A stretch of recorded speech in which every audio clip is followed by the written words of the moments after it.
हमारे सौरमंडल के मौन निर्वात में गुरुत्वाकर्षण महान शिल्पकार है। यह एक शक्ति है जो समरूपता की लालसा करती है। हमारे सूर्य के जलते दिल से लेकर बाहरी किनारे के जमी हुई विशालताओं तक गुरुत्वाकर्षण की निरंतर आंतरिक खिंचाई पहाड़ों को मैदानों में और खुरदुरे पत्थरों को पूर्ण गोलों में पीसने की कोशिश करती है। गेंदे नियम है, लेकिन प्रकृति अपने ही नियमों को तोड़ना पसंद करती है।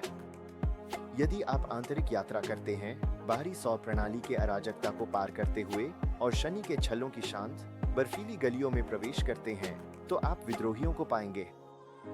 पैन और एटलस से मिलिए। वे गोलाकार नहीं हैं। मानव आंख के लिए वे उड़ते हुए थालों की तरह दिखते हैं, या शायद ब्रह्मांडीय रवियोली। दशकों से ये छोटे संसार जो मुश्किल से 30 किलोमीटर चौड़े हैं, व्याख्या को चुनौती देते रहे हैं। इनमें विशाल भूमध्य रेखीय रिजेस हैं जो उनके शरीर से ऐसे निकलते हैं जैसे टोपी का किनारा। पैन पर यह रिज इतनी विशाल है कि यह चंद्रमा की कुल मात्रा का लगभग 10% बनाता है।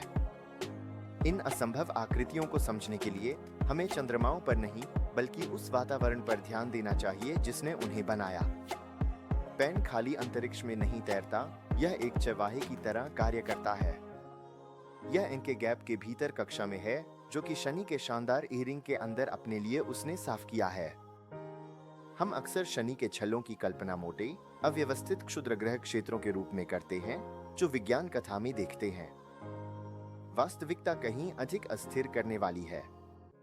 छल्ले विशाल हैं, सैकड़ों हजारों किलोमीटर चौड़े, फिर भी वे असंभव रूप से पतले हैं। कई स्थानों पर छल्लों की ऊर्ध्वाधर ऊंचाई 10 मीटर से कम है। यह अत्यधिक समतलता रेवियोली आकार का आर्किटेक्ट है। जैसे जैसे पैन और एटलस अपनी कक्षाओं में घूमते हैं, वे रिंग कणों के साथ इंटरैक्ट करते हैं। लेकिन क्योंकि रिंग्स एक द्विआयामी तल हैं, गिरता हुआ सामग्री, धूल, बर्फ और सिलिकेट चट्टान चांद के ध्रुवों पर नहीं गिर सकता। यह एक घटना उत्पन्न करता है जिसे समृद्धि स्कर्ट के रूप में जाना जाता है। कल्पना करें कि आप एक घूमते हुए कैरोसेल पर खड़े हैं और रेत धीरे धीरे फर्श से आपकी ओर खिसक रही है। यह आपके सिर पर नहीं गिरेगी, यह आपके टखनों के चारों ओर जमा हो जाएगी। कैसिनी मिशन अपनी अंतिम शानदार ग्रैंड फिनाले कक्षाओं में इस परिकल्पना की पुष्टि की। अंतरिक्ष यान ने यह खुलासा किया कि ये रिजेस मुख्य शरीर से बनावट में भिन्न है। इन चंद्रमाओं के कोर घने प्राचीन टुकड़े हैं जो टकराव के मलबे से बने हैं, संभवतः एक बड़े टूटे हुए चंद्रमा के अवशेष।